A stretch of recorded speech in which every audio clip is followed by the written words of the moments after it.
you said grandson of Ya Kun. And I've always pondered if that is a legitimate job title, right? Everyone recognizes this meal. Soft-boiled eggs with toast and a cup of coffee, tea, or my personal choice, Milo. This is the ultimate Singaporean breakfast, especially at Ya Kun, and has easily become a staple across generations. Tourists travel all the way to Singapore just to have breakfast at Ya Kun. But how much do we know about this household name and the people behind its journey? I'm really excited for today's episode because we have a wonderful guest here with us. We have the Director of Branding and Market Development and the grandson of Ya Kun, Jesher, with us today. Hello. Hi, Thank you for having me. So Jesher, you have Twitter, right? I do. I did some digging. I'm just letting you know. We'll be bringing up some stuff. I won't bring up your old tweets, don't worry. But who is Jesher Loi in a single tweet? I still come back to the caption that I put, which is everything at once. Because sometimes I myself can't figure myself out. I love the business side of things. I love music. There's obviously an element of sports that I enjoy. And I can't figure my head out, so I can be pinging on and off for different topics. So in a way, it's everything at once until that Michelle Yeoh movie came out, and then I gotta think of another caption, but until then it was everything at once. I see. Okay. Yeah, and we'll talk about all of these different interests and passions that you've had in your life. Did you ever imagine, do you think 6 or 7-year-old Jesher would have known that he would play a part in Absolutely the business? not. There was no way. Even 16-year-old Jesher wasn't sure, I guess. Yeah, I mean, that time the coffee shop was just a thing that my uncle did, my father's side did, and going there to eat on Saturday morning was just to say hello to my uncle and aunties, and so that was really it. Nobody dreamt of expansion and franchising or marketing or whatever like that. I mean, to be fair, I was only 6. So. Controversial question. Go ahead. Did you ever get sick of the food at Ya Kun? The truth and the politically correct answer is no. But true story, let me relate something to you. So everybody who joins Ya Kun, we try. I think I have about an 80% success rate, which is that my philosophy is everybody who joins Ya Kun, obviously at the HQ level, because at the outlet level, they are already doing it. At the HQ level, they should all go to the outlet to work for 2 weeks so they actually understand and live and breathe what the life of the aunties and uncles at the outlet are like. Wow. So they have to open the shop once so they know how early they have to go, how they have to close the shop also. They have to experience customers, experience the rush, experience the multitude of orders. It will impact the way they do business development, the way they do marketing, and so on and so forth. So back when I was just starting out work, I actually went to Far East Plaza to work for 2 weeks as well. So cool story is that my cousin was actually the one who trained me at Far East Plaza. So I literally ate toast for 7 days straight. Right. No warning. Okay, so I don't try this at home. Don't take my advice for it. But no warning, I woke up on the 7th or 8th day and lost my voice straight away. So no warning. It's not like you start to get dry, then you lose your voice. It was like no warning. I can't talk. I got no voice. So it's probably the burn, the dryness, whatever you want to call it, right? On top of that, you were still working. I was still working, right? But it's okay. I mean, you don't really have to talk a lot. You don't have to communicate with customers. But so I still showed up for work, but I totally lost my voice. Regained it after 2 or 3 days. But to this day, I don't think I'm sick of it. I still love it. I still come back to this store to eat it, bring my friends, bring my family. And it helps. It helps that you're passionate about your own food. Yes. So I'm glad for that. I'm really glad for that. Yeah, there's something about the combination of the different food that just makes it hard to get sick of. Personally, for me, that's how I kind of vibe with it. But I've never tried for 7 days. I'm not gonna go past 5 days. Yeah, watch out. Warning has been issued already, so please be careful. You were going to go for a bachelor's in National University of Singapore, and then after national service, you were like, I want to try music out for a year. Yep. Can you tell me more about that? Unorthodox or confused, it's just two sides of the same coin sometimes, So I can let the audience decide, but definitely it was a journey of doing just what's in front of you, really. I'm the only child, all right? So I'm an only child. But unlike, only childs can go several ways. I have no study. It's just a personal reflection of what only childs can be. But For me, I'm the extroverted only child. Means that I desperately need people around me. And my mom is very musically inclined. So logically from young, she just said, hey, we want you to do something for music too. So for years and years, I played the violin. And for years, and because the violin is a very solo instrument too, right? For years and years, I'll play in front of the wall. So the wall will enjoy all my music, the mirror will enjoy all my music, right? And you stand in front of a mirror because you have to fix your posture, do this and that. My musical journey took a turning point at about 13 or 14 because I finally got to school and I finally joined a CCA that was in music. Right. And I had people around me and people who were playing the same instrument, people who were struggling, people who were miserable as well, but friends, and you had no idea that you needed friends, but friends who could relate to music. So my social circle kind of rotated around, started to revolve around music. So music became an integral part of, your formative years, right? Secondary school, JC, it became an integral part of your formative years. Music, you always kind of knew, like realistically speaking, it was going to be there, but it was going to be rough to cut a career out of it. And I could see myself. So again, most youth understand this. They can see who's good and who's no good. Same for any sport, this guy is very good one. I'm middle percentile, sort of thing. So I knew that I was not the best.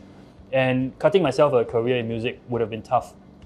So I acknowledged that and I decided, I wanted to do science. I enjoy doing science, the research, the nitty-gritty of it. And for all guys, Singaporean guys, we have that 2 years of national service. Yeah, not just national service, but in national service, in your bunk, out in the jungle, you will churn and rechurn and regurgitate and churn your career path.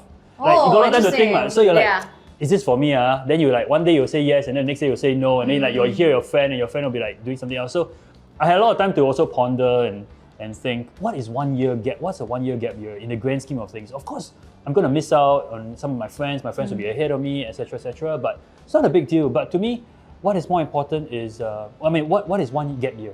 Yeah. So I figured that what I would do is, I'll take a gap year, and pursue music. Now, the other thing was that Yong Suto had just kind of started back then as well. So there was not really other Singapore options to pursue a music interest or career in Singapore. And providentially, I knew friends in this private private college in the US. So I said, I wrote to them, say, hey, I play the violin. I had to send in some audition tapes. So I think I auditioned in the middle of my NS, like one of the weekend or something like that. Nice. But I know. And then sent my tapes over, applied there, but also told them that, look, I'm not going to kid you. I'm not here for your 4-year undergrad, right? I think that's what they call it, bachelor's. I really want to do music, but I may drop out. They said, sure, each his own, who knows what will happen. So why don't you just come and we'll figure it out. So I couldn't believe that I got accepted, but I went with the intention of pursuing just purely musical courses. After my first semester, I really enjoyed the environment. So it was the environment, you were practicing a lot every day, you were playing in groups, you were attending concerts. It was LA, seriously, you go down, LA is so vibrant. And I was learning, inhaling new things from my professors and the environment that I just told my parents, I really enjoy it here. Can I stay on? And so we had a bit of a conversation, and then 6 months turned into 4 years. No, I think even the fact that you had the thought, of what is 1 year, right, is already quite, it's not common, right, amongst younger folks, I would say. I think a lot of times, a lot of younger people, especially after, the tertiary education, they want to just get to the university part, taking that one gap year, at least maybe a couple of years ago. Now it's much more common, but a couple of years back, even for myself, wanting to do a gap year in between polytechnic was a little bit odd. My friends were like, oh, but then we won't go on the journey together. And I've known many peers who have faced that pressure as well. So I think having that mentality at that time is it's really quite forward thinking in that sense. I appreciate that my parents also allowed me to. I wasn't, I never actually captured their reaction, but I thought they might have been a bit surprised as well. But for them to allow me to do that was also very kind, and I appreciate that they could afford to send me as well. So I'm very grateful for that. What was the biggest takeaway from that entire experience? Well, how do you summarize 4 years in one, in one experience? It's so many. the top thing that you learned. Anecdotally, I think the truth is that I met my wife there. So if I don't say something I along knew those you were lines, gonna I will say be in that. trouble. No, I think she's not the kind of person. But I mean, how do you summarize 4 years? I think that the truth is that we are very privileged that we all are able to pursue passions and define what our passions are. And in some things, it can be as simple as going to the gym, to rock climbing, to canoeing. You know, there was a time when people were carrying paddles into the mall. Like, wow, they were that passionate, you know, to carry paddles, and that's passion right there. But the truth is that everyone gets a chance to pursue what they're passionate in. I think the important thing is that passion has to also either sustain or work it into your work somehow or another. I think then that's then sustainable too. So for me, it's like my love for music and people, leadership, then actually helped in what I'm doing today. So in a way, I've matured with my passions as well. So even though my passions are still about leadership, right, I do it at a different level, a different form. I worked really, really hard at what I enjoyed, which was leadership, to the point that I was very rare that I managed to be the like a resident assistant for 3 years, which is very, very rare because normally people do it for 1 or 2 years. So in a way, like I really honed some sort of skill and I took care of guys who were taller than me. They were in basketball teams, you know. I took care of guys who were seniors, and I was just a sophomore. And it really honed a lot of like just cultural reading of each other. And my point being, you know, passion can carry through as well.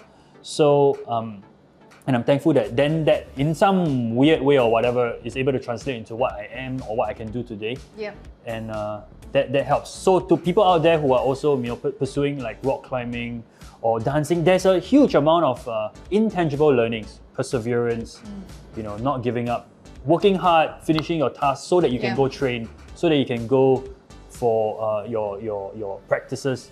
That's actually very, very valuable. Yeah. They may not know it, but it's actually very, very valuable. I've always been someone who has had many different CCAs and clubs when I was younger. Nice. To the point where like I was like little crazy kid. I was in one CCA at one moment, and then the next hour I've been in another. Nice. And I learned so many skills that have now translated into the work that I do today. So I think a lot of people tend to not see that. They don't think it's related. Like, oh, they just see like a club as a club and that's it. Sure. Or like, you just go there for fun and then, or you're just collecting your points. I don't know how they do it in school anymore. Collect your points and then you leave. But I think some of my most valuable skills that I have today, I got from being in clubs and doing external things, or just being in an environment that allows me to grow. So you ended up doing 4 years of school in the US, and when you returned back to Singapore, did you have in mind that you were going to work at Ya Kun, or what was the plan? Like coming back to Singapore, like there graduation? Was no plan. Okay. There was no plan. Again, like inconsistent with other things. By then, though, the business had already grown to middle size. We're I would say about 50, 60. No, I beg your pardon. About 40 to 50 outlets already. So my dad was very, very busy. My mom was, they were running about. So the business was established. My dad would also have been middle age or middle career as well. So he could also feel the energy and the responsibility on him, right?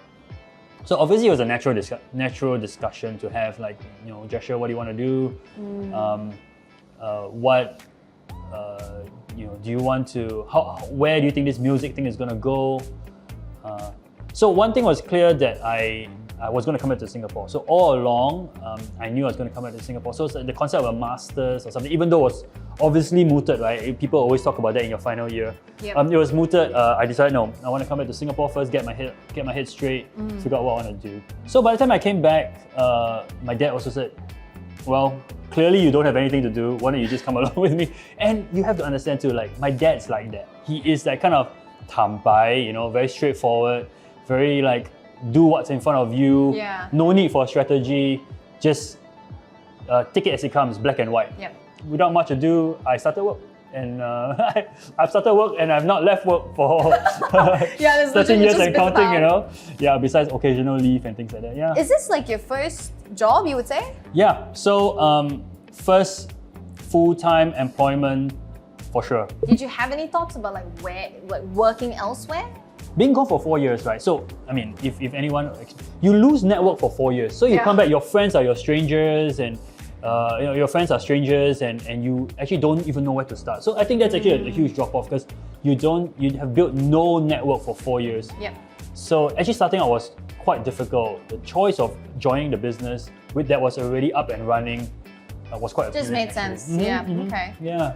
And how did you continue music while you started work at Ya Kun?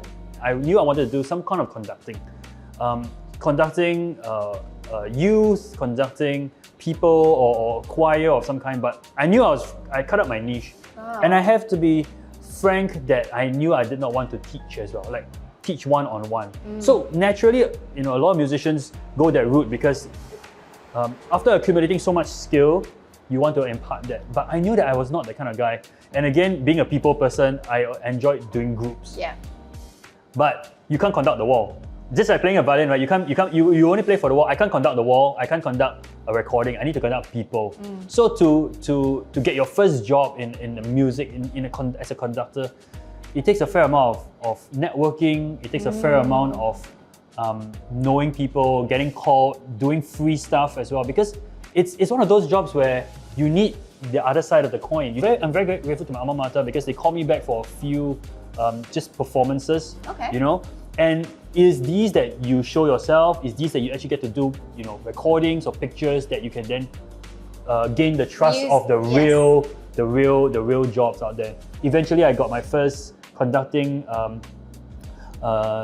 real for conducting job at SEGS. Oh, yeah, nice. so SEGS they were looking for a conductor. I applied, I got it, and so I think SEGS being like a CCA was like 3 hours a week or 3 hours twice a week.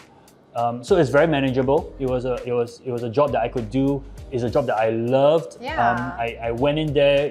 I dived right in. Got to work with the students, and then for the rest of the time, which is still a fair amount of time, I did the business. That's like quite an ideal balance. It is, and a very privileged one. I have to always say that I'm very grateful that it's a choice I could have. I did not have to. I was not forced to choose either. I'm very appreciative to my parents who allow me this kind of flexibility, and even my colleagues. So some of the senior managers or the board knows I dabble in other things like that too, and they're very accepting of that. So I'm grateful for that. What are some of the parallels that you see between conducting an ensemble and with leading the business or running the team at Yakun, for example? Sometimes I say that there is very little. I mean, that's why they're called parallels, because there are very little transferable or crossovers. But I admit, maybe I am that bridge, and whether I can actually scientifically put it down or not, I bring a business or economic know-how into how to run a concert. So sometimes the analogies I give to the kids, well, I was talking about, I was teaching my kids about shrinkflation the other day, randomly, because we were talking about, like instruments and things like that, and I thought that about shrinkflation, and I never thought I'll bring that term up at all, right? But we talked about that. And then for the music side of things into my business, where if you see our posters, our wording, the things that we use, words mean a lot, and so for example, if I put a poster on a particular Yakun outlet, so you get about 10 to 15,000 eyeballs on your poster a day. You multiply that by 30 days, and you multiply that by 80 outlets. That's a lot of eyeballs. Yeah. Singaporeans, tourists, to me, getting a good sense on the ground, then corresponding it to how we word our posters, how we relate to the customers, how do they feel after reading a particular post, means a lot. Yeah, I feel like, both, music and also, how one spends their time at Yakun. They both evoke like a feeling or an emotion, right? And you go through that process. Music really brings you through the whole process. Ups and downs, it gets louder, softer, all that sort of stuff. And with Yakun, depending on, your relationship with it, like for myself, it's where I would go with my family quite often when I was younger, and that experience of eating it, that nostalgia, like both of them bring you on that journey. Right. And to a certain extent, like I was thinking about it, the staff kind of work like like an ensemble, right? Yeah. You know, forming, like you gotta time the egg with like the bread, and so I guess in that sense, motivating them as well might feel kind of similar as to how you motivate, you know, each of the students in the ensemble. In fact, it's not just the staff, but what about the design team, right? So an outlet is bare. It takes cumulative several hundred hours, you know, both to design, then to work with the contractor, you know, all the way down to the fine details of, you know, the length of the table, what sort of chairs, what sort of flooring. What do you see on the stickers as well? Yeah, details and details upon details. These things are actually background. Yep. The person you're with, the conversation you're having, that's actually foreground. But these things have to be in place. Otherwise, you'll be distracted from the foreground. Yep. If your coffee tastes terrible, I think you'll affect your conversation as well. We create the setting, Yep. and then you feel it with your own memories. Right. And then and that's why we work so hard. So the nostalgia, the heritage, the smell, the noise, is so that people will come, eat, and experience. But they remember who they come with. And in a way that gives the work meaning, and it gives our team the joy of doing that too. I think in one of the interviews, or in a couple of interviews you've done before, you spoke about, you know, marrying music and business together. And in one, I think in your TEDx video that you did previously, you talked about reading the room. And that analogy of, I think that comes from music, but that can also kind of be applied to business as well. So can you like elaborate a little bit more about that? Okay, if it's in a room full of people, there is still a unifying mood. Of course, and you have to kind of read it, and you have to read it quickly and instantly. So for example, if it's the last piece of the whole night, and it's like 9:25, you know, and if the concert wasn't very energizing, people want to go home. Yeah. So you are going to be the last act, right? But you have to know that people want to go home because maybe the whole chunk was kind of long, or it's a long day, or it's a Friday night. So all of these factors come in. Yep. But if it was electrifying, then you can go out there and milk it. Yeah. Right? So if they don't want to go home, then you go out there and how's everyone doing? It's okay. Yeah. If they want to go home and you go out there and how's everyone doing? Like, you're not going to get a good... Yeah, for sure. So these are little things that you kind of read the room. So for the business as well, I don't think it's not so much obviously reading the room, but reading the economic climate, reading public sentiment of whether they want to spend, they don't want to spend, they're going out more often. Right. And what's customer sentiment, because so much of business is sentiment. Yes. It's a tricky thing. It's not measurable sometimes, and so much of it is built on sentiment than actually the nuts and bolts or the science of it. So sometimes understanding the ground and sentiment impacts decisions a lot more than spreadsheets and reports. That was very interesting, by the way, like about the whole reading the room. I think of that a lot. I think it's so much more natural to me as a live streamer. Okay. I think even though my room is just me, but my audience is online. It's global, right? Yeah, so reading the room is a little bit harder because you're just seeing messages on the that's true. screen. But I really love how you constantly translate the different parts of your life into everything that you do, right? It's a non-linear in that sense. You don't just keep one thing in one path. You say like, this is what I learned in music, and it stays in music, and you don't bring it into business. Actually, they can all kind of coexist together, all of the skills and all of the lessons you've learned, essentially. I try. Yeah. I try. So let's talk about Ya Kun. You know, this is your grandfather's business. You've seen quite a fair bit of that journey. What was like the first thing that you did at Ya Kun? I definitely started by reading a lot of the newspaper just to kind of find relevant articles and things to help. So you like extract like information from the news and like tell your dad like, hey, yeah, I mean, I remember that's the first thing I remember from my earliest days in the office. You know, having to read the newspaper. I feel like I'm the oversight of every decision that's made. I never actually. I either improve on people's ideas or I reject them. Sometimes obviously. So that's those get rejected. Don't make it to the shop. I always see my job as either pushing a good idea forward, right, or holding it back. Or knowing when to say like this is not making the cut. Yep. That's a tough position to be in though. You have to build trust, everyone knows that it's for the good, and you don't want to waste their time. So you don't wait until it's ready to go to market. Then you say no. Tell them early. if it's a good idea or not a good idea. So you're the director of branding and market development at Ya Kun. Sorry, that's I know that's long, that's right? long. It is. So but what does that mean? Intentionally, it was meant to allow me the breath to jump in when I need to, or to help, or to hold back if I need to as well. So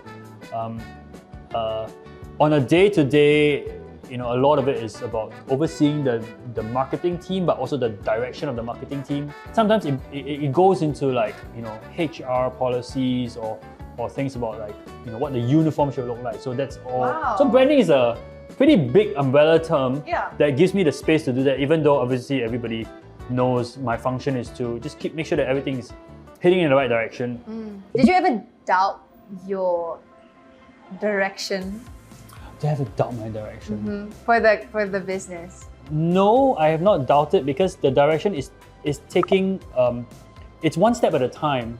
So if you only take a step at a time, sometimes you don't really doubt where you're going until you look back and you wonder. But then also, to be fair, I've also asked myself many times, are we too slow in doing a particular thing, or jumping on some particular bandwagon, or pivoting, or turning a corner? Are we too slow with that? Because that can be incredibly dangerous for any business. Do you feel like because Ya Kun has grown to be such a popular brand now, that it's a little bit harder to take some of those risks? Yeah. So sometimes I say it's like steering a ship. You can spin, then it will just move a little bit. And it's like so much work to spin, right? And sometimes I feel that way. So to move people, to move culture, to move change can take quite a bit of effort. Someone told me about the rule of 3, where a CEO needs to say something 3 times before people actually get it. I don't know. It's anecdotal. I don't know if it's really true, but maybe you can reflect on yourself too. If your boss says it the first time, you're like, yeah. Second time, then it kind of sticks a little bit. At that time, like, okay, I really got to be serious. Yeah. So I don't know if it's true. Emphasis. But we are in a way an elephant where we are pretty stable. It's easy to bring on a new supply chain, and it's easy to, if I bring on a new product, it's widespread quickly, but it's also really hard to move, and it's a pro and con. So that's my job. That's where we are at in the level of the business, and that's what we have to deal with. Accept it and deal with it. So why did Ya Kun decide to scale regionally? Okay. Good, fun story. So when Ya Kun was the only store, one shop, we used to have a notice board, and there was pieces of paper and a pen. This is before Facebook. I like where this is going already. 1999, 2000, 2002, 2003. No Facebook, no.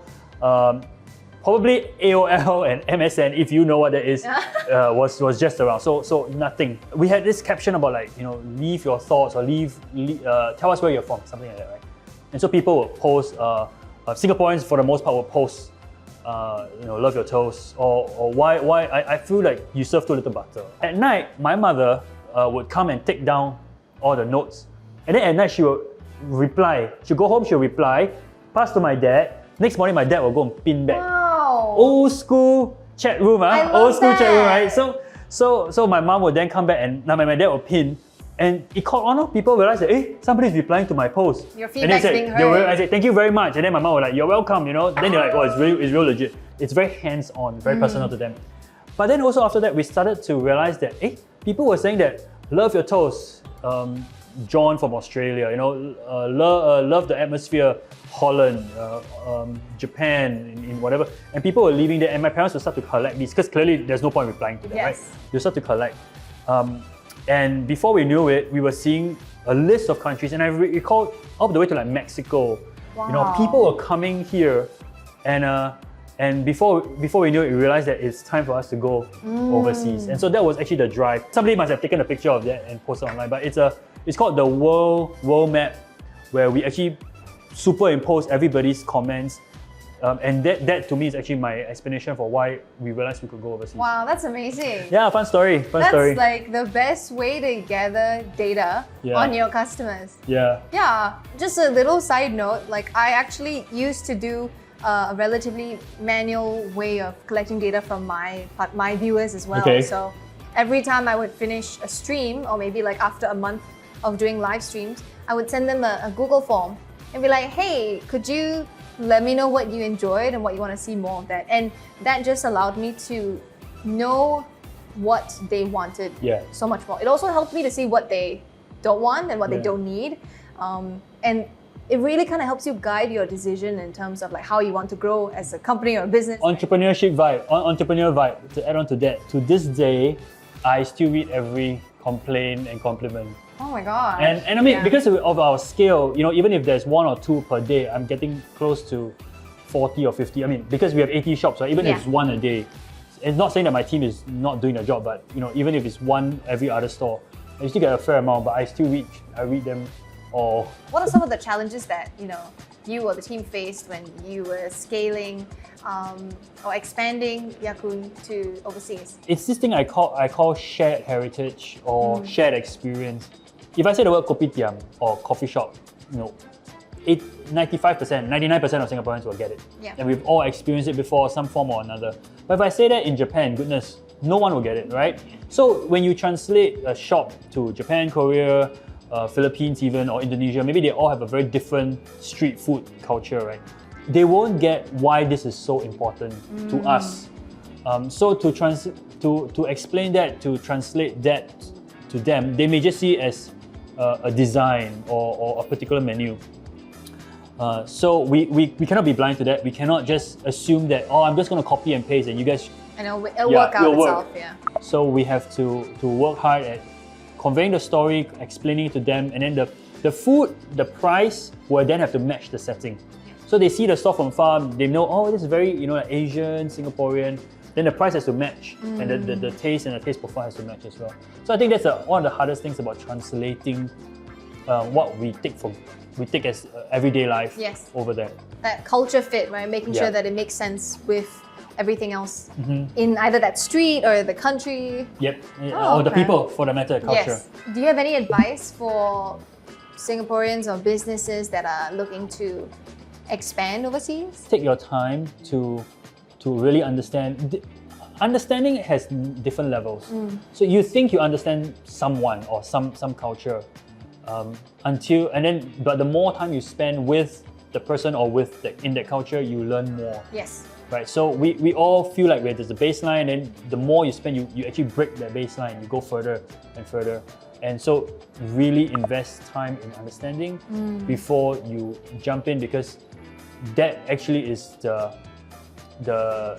it's more important than recouping later or trying to undo the mistake you made. Yeah. So spend a lot more time. That time will not be lost. Yeah, I fully agree with you. I think taking the time to understand whether your product fits that market is so crucial in the success in the long term. Maybe short term it might do really well, but if it doesn't work out long term, then that's gonna be... Yeah. So for example, if you live there 6 weeks, you will figure out a fair amount versus 6 months versus 6 years. Yes. You're still learning. Everyone is still learning, but obviously when is enough is enough, right? But really spend the time will save you a lot of money later. A lot of money. So fun fact to all the people who are actually listening, did you know that Ya Kun actually acquired the Japanese pastry brand Beard Papa in 2015, is that correct? Yes.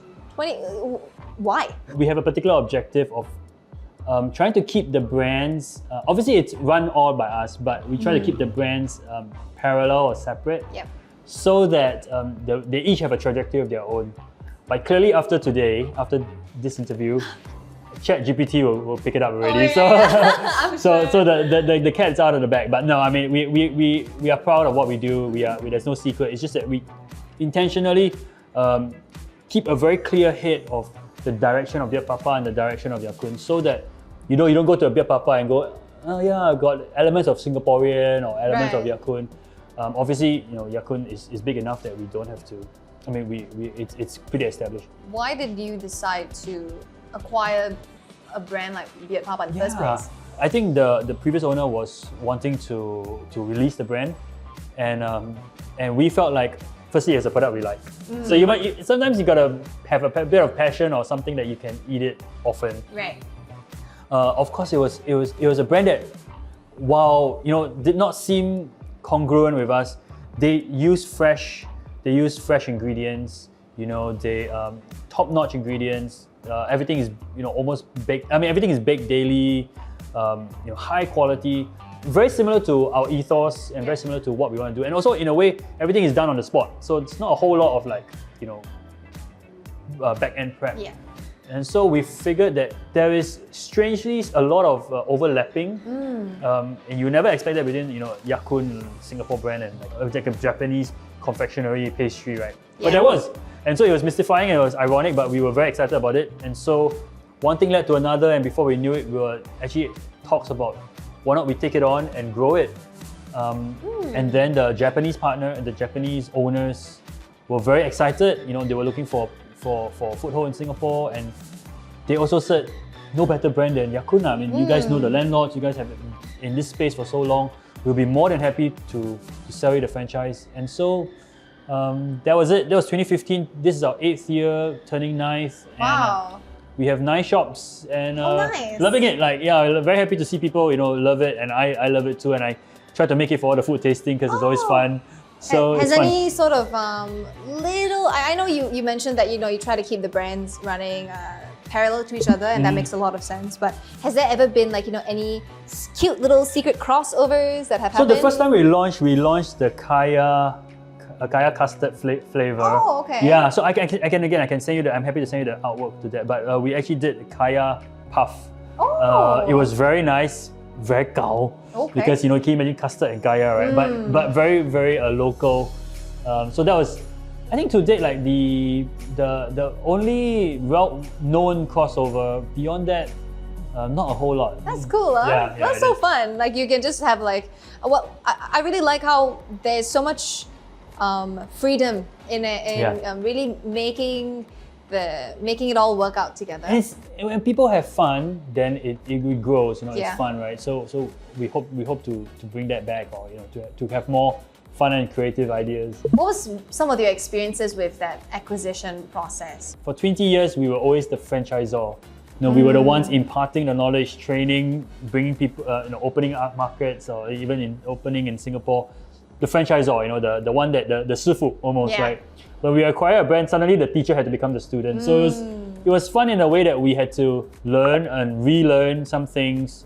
Actually, myself and 2 other trainers, we went to Japan to actually learn in the Osaka shop. Wow! So we actually did it there. Funny story was that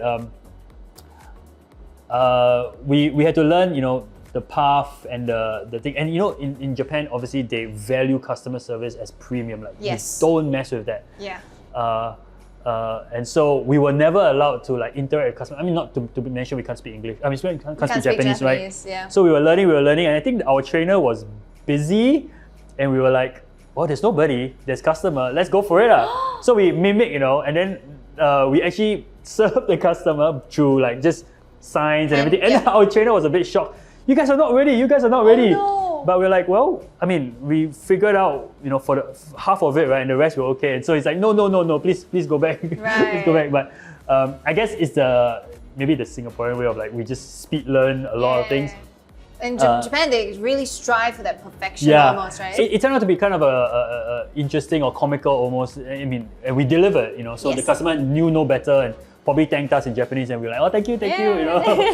By the way, I don't really know anything about acquisition, so this is all quite new to me. But what do you think about acquisition as a growth strategy? I think each his own. I think that it's definitely a very fast way it's a very quick way to grow. But when you acquire, you have to preserve as well. So preserve the essence, preserve the origins. So to anyone who wants to acquire, that is something that I think original owners treasure most. Yeah. Honor that. But other than that, it's a really good way to grow. And then if it's complementary, all the better. So you can bring that product into your business, or you put side by side, and crossovers will always be beneficial.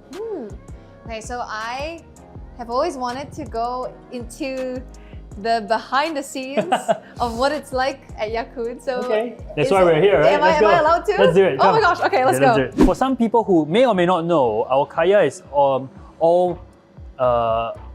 We only have central manufacturing in Singapore. It's in Woodlands area. Oh. So if you were to visit someone in say Japan or US or London, and for some reason that Singaporean has a jar of Kaya, it's from Singapore. It is from the same factory in Singapore. So anywhere in the world, if you see something like you see this, it is from Singapore. Oh, okay. Yeah, so it's something we're quite proud of. This bottle was actually designed for our 75th anniversary. Oh, that's so nice. So it travels for, it's actually rotating where you see the old heritage and then turning to new. So it's like sort of a, encapsulates the whole journey. Yeah, and then we actually left a gap here for you to write your name. But I don't think people actually know that. But that's a very cute little Easter egg for them. Yeah. Okay, this is unique in its way that this is a standalone shop. So we're not in a shopping mall where, it's meant to be kind of lean and efficient. This is more of our own standalone shop. So a lot of this actually is from day one. Wow. Okay. The brewing station, the way they everything is placed with intention, essentially, right? Yes, and with a lot of history involved. I have to show you this though. So this is where we boil the water, right? Careful. Yeah. It's hot. Back in the day, this is electric. So, electric water will boil in something like 20 minutes. But back in the day, during my grandfather's time, if you use either a stove or for the earlier days in the 1999 or 2000, whatever, and they use a stove, it would take about 45 minutes to 1 hour to build. I mean, almost like 10, 20 liters in there. And so they will actually have to come early to boil water, And then while they boil water, there's 45 minutes that they'll do other things and kind of wait for the first customer. But now, obviously, it's a lot easier. They can come just a little later. They can take the time to come, and most of things are already prepped. So they have a system. This water is for coffee. Coffee, Coffee and tea, yeah. And they have a system. They do this every day, so they can almost do it with their eyes closed. Wow. Yeah, I love it. That should be a challenge. That'd be so interesting. Not hot water, yeah. So you have staff from like all the different outlets. Have you ever gathered them all together for anything before? So every year we actually do a Thanksgiving dinner where we actually close the shops. So we close from 2 o'clock. Oh, yeah. okay. So we have to inform the landlord, and customers be like, "Huh, you're closed," And only last year we started up again where we brought everyone to Gardens by the Bay. And so to me, it's like a really emotional time to see everyone, even though we have masks and things, everyone to come back together once again, see each other from different shops, their different friends, outlets. And then it was really nice to bring everyone back together to remind everyone why we're doing this, come back together, and we hope to bring that back again every year. That's so nice. Yeah. Thanks for giving me a really lovely tour of the behind the scenes, and I think I really like how everything has its place. Just really shows like the depth of like the experience and like that the staff have as well. Yeah, and I mean it's funny because not much has changed. So sometimes I ask myself, is that good or is it not good? But in a way, it shows the brilliance of the first team and the idea of doing it, the preservation of heritage, and then also, but it's then my job to think, how can we continue to make it better? Yes. So in the last couple of years, there's been this rise in cafes, right? How has that culture shift, has that affected the business in any way? The numbers way, no. So in fact, I welcome it, I'm strangely enough, I do welcome it because variety creates creativity as well. Variety creates a pendulum. So, I don't think people can drink Ya Kun every day. I don't think people can drink Arabica coffee every day as well. So, variety then means more churn, more flow, more acquired taste, and it's good for us. So we acknowledge that there is alternative choices out there, and embrace that. And rather than try to chase the trend or try to chase like a particular age range, we acknowledge that hey, Ya Kun is by the mere fact of where we open, we are going to be cutting across a lot of society, a cross section of society. So whether young or some students to working adults, you're going to come to Ya Kun. We hope that when they reach a certain age range or a certain stage, they will come back to Ya Kun again. And that's what we just want. We want that assurance that we want to provide that assurance that anytime you want local coffee, look for us. That's the advantage that Ya Kun has. A little bit, it's that history, right? And that story, and then obviously the food and the drinks speak for itself. And practically speaking, that convenience too. If you're open, I mean, we know people may or may not travel that much, but coffee is one of those things where you kind of you have a need, you meet the need, and then you're kind of done. Yes. So convenience is key as well. So opening the number of outlets is important. How much do you think technology can help with either like revenue or like operational costs? I think we have to coexist with technology. So we will forever. I mean, technology is one of those things that I don't think we will turn back once you've had it. You know, like smartphone. Will we ever go backwards? Yeah. But still to be mindful of how we use it. So for example, if everyone's using a machine to brew coffee, for example, and someday people will forget how to brew. I mean, like it's gonna be one of those traits that may be lost. So preserving is important, and then working together also hand in hand with the technology companies as well, rather than working separately or against each other. Yeah. So it's about embracing it, right? And then working together will then preserve our memories. You know, I don't want our kids to grow up and everything is buttons and blinking lights. You know, and not people anymore. I think food is one of those. Food like music or music like food should still be people driven. I agree on that. Has Ya Kun ever worried about becoming irrelevant? And I ask that because in my industry, which is a little bit in the entertainment media space, it's so easy to be the hottest topic on the block, the next big thing, and then the next moment anything can kind of take that away, and suddenly you are not that relevant anymore. And I wonder if that applies to long-standing businesses like Ya Kun. I think you cannot assume. I think in F&B, it's okay in the sense that people need to eat food, and more so as a subset, we are coffee, which is one of those things where it's basically essential. Yeah. Have you heard of this joke where people say, at first coffee kept me alert, then it kept me awake, now it keeps me alive. Oh no. So in a way, like we are in a business, thankfully, that's alright, but we can never just rest on that. Like, it's all about working hard, being conscious of trends, being conscious of things.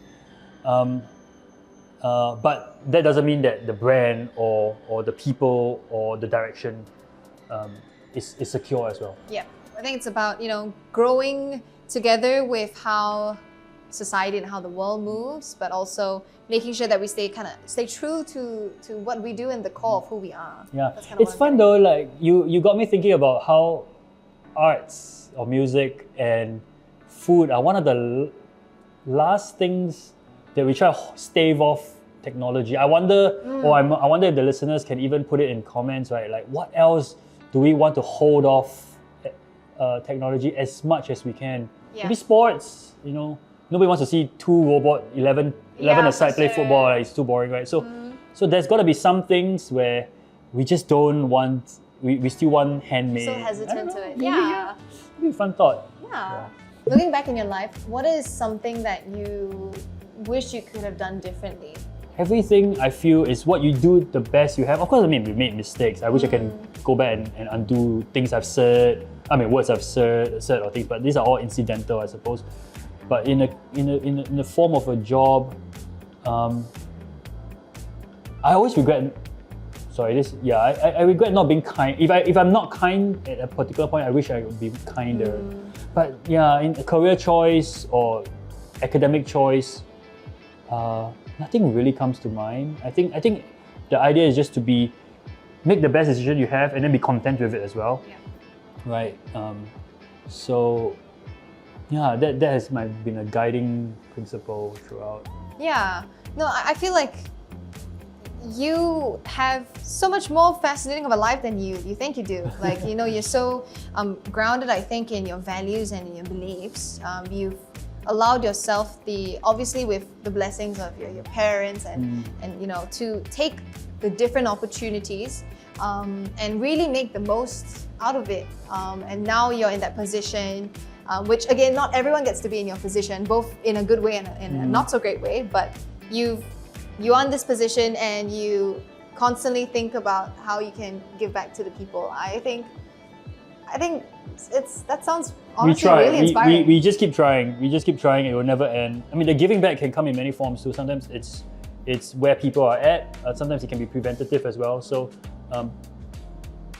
I really enjoy, helping youth try to figure out what they want to do, because I never got that advice. Right. And I just get like shuffled along, like Sec 3 become Sec 4, Sec 4 become, whatever, JC or Poly, wherever you go, and then you shuffle along. It's automatic, Yep. And life is not a conveyor belt in that sense, but yeah, I mean, there is some sort of trajectory.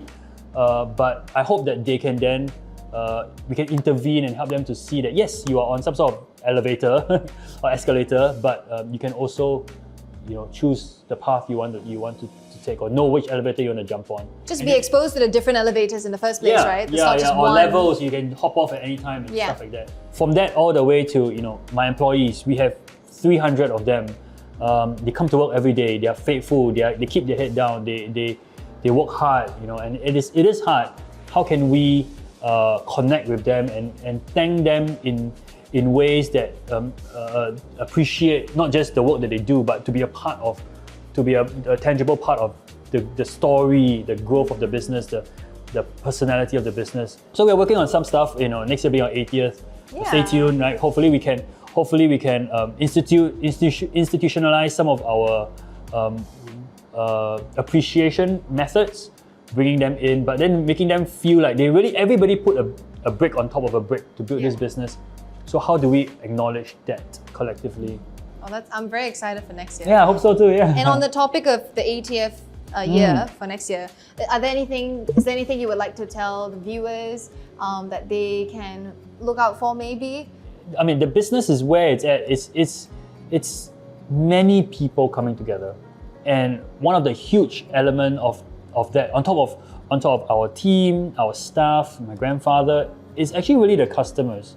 The customers trust, their level of expectation. So at the end of the day, whenever you step, for example, before you step into a Ya Kun, majority of them would already know what they want. Yes. Right?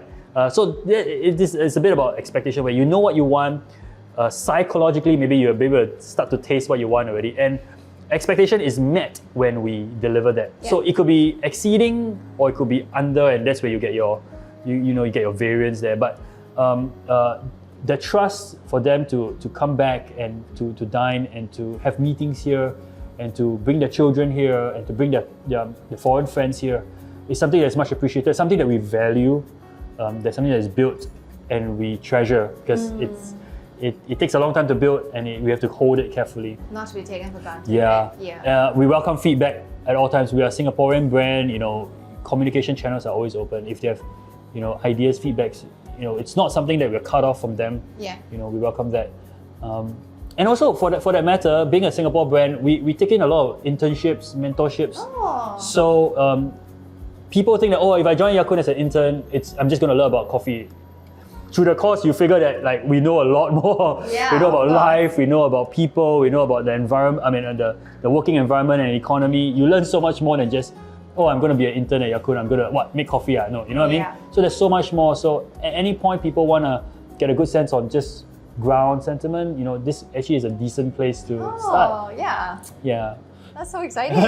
So many things that I think people have never really known about Ya Kun. I've learned all of them today. I feel like I got a whole, I just sped run the entire journey of Ya Kun, and I am hoping that you have the notice board again, because that would be so fun. Yeah, that would be fun. It'd be a nice way to maybe celebrate even the staff, at the different outlets maybe. Who knows? Maybe it's an elevated, evolved version of what, your parents had started back then. Yeah, it's true. Yeah. Thank you for having me as well, for giving me the chance to share a lot of what we do behind the curtain.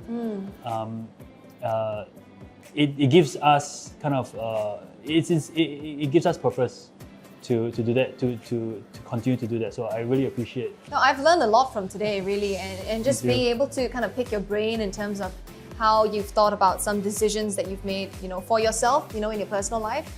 And not all decisions are calculated, right? And it might look that way on the internet or online, we know exactly what we're doing. But actually the truth is we are all just kind of going through life, and then we all figure it out. But on the other hand of it, with the business, making sure you've got your data on your customers, making sure that you know the direction or the vision that you have, These things sound very simple on the surface, but they are really the anchors of creating a successful business. Sure. So this is all the things that I got from Thank you, talking to you, and it's been so wonderful. So Jesher, thank you so much for, first of all, allowing us to be in the space, to go behind the scenes Right. of the business, but not just the business, but also in your life.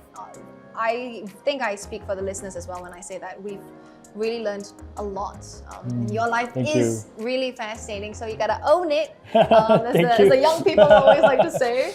But how can we connect with you, or how can we connect more with Yakun? The typical social media is good. Feel free to drop us. We are people living among people, right? So we're all Singapore based. So feel free anytime to drop us a note. I really appreciate being here, and also for you to ask some really thought-provoking questions for me to then reflect on so much and where we take the business from here as well. I really had a wonderful time. Thank you. So yeah, thank you very Appreciate that. much. Thank you. Yeah. Yay! So with that, we've come to the end of today's episode on Hatch and Hustle together with Jesher. Thank you so much once again. And if you've enjoyed today's episode, please don't forget to comment some of your learnings or any questions that you might have. I'm sure Jesher will be looking Sure. at the comments as well. Yeah. Don't forget to like, share, and subscribe. And if you'd like to collaborate together with us on our future episodes of Hatch and Hustle, please feel free to drop us an email. We'd be more than happy to work something out together with you. But yeah, we hope you'll tune in for the next episode, and take care. Bye. Bye.